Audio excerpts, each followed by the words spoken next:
ظاهر خایان دناف هلبستا کردی ده مروکی عجیبه به تیپان دلیزه به پیوان دلیزه و هلبستن گلکی بالکشت نفسینه آنها پرتوکک ویا نو درکت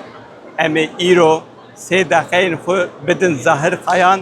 اوی جمرا قلب که کرم که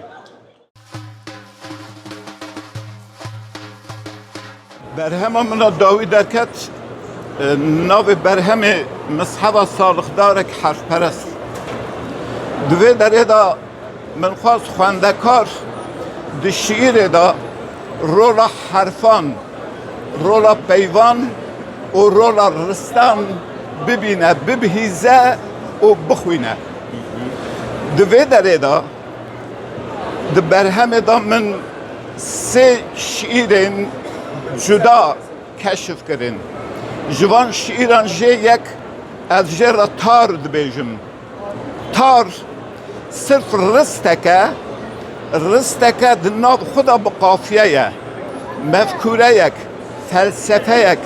بیرو باوریه که دوید تو دناب رستکی دا پیک بینی از جوه شعیره را جوه رسته را تار دبیجم شعیره که دنجی هیه از جر قالور دبیجم قالور جدی سا رستکه به تایبته رستکه سربسته لی ده هندور خدا گلک تشتین استتیکی گلک نفشین استتیکی ده حوینه آدنجی سرانسر همو برهم دار رولا به شعیر در کبه پیش اواجی اوه یعنی دوی جارا یکم خواندکار دما کوی شعیر بخونه و ببینه حرفک جی سمبولکه و ببینه بیدک جی به سر خود تلسمکه اوقاس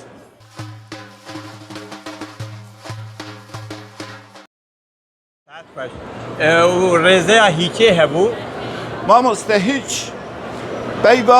بیوا هیچه از جبو صفری بکارتینم صفر به سر خود دیگه هکر هیچ به سر خود فلسفه هکر من رایا هیچه همو عالم همو فلسفه باطنی من در خصیه کشف کردیه آنیا سرزمین او شعیر تایبتینه یعنی یکو هیچه بخونه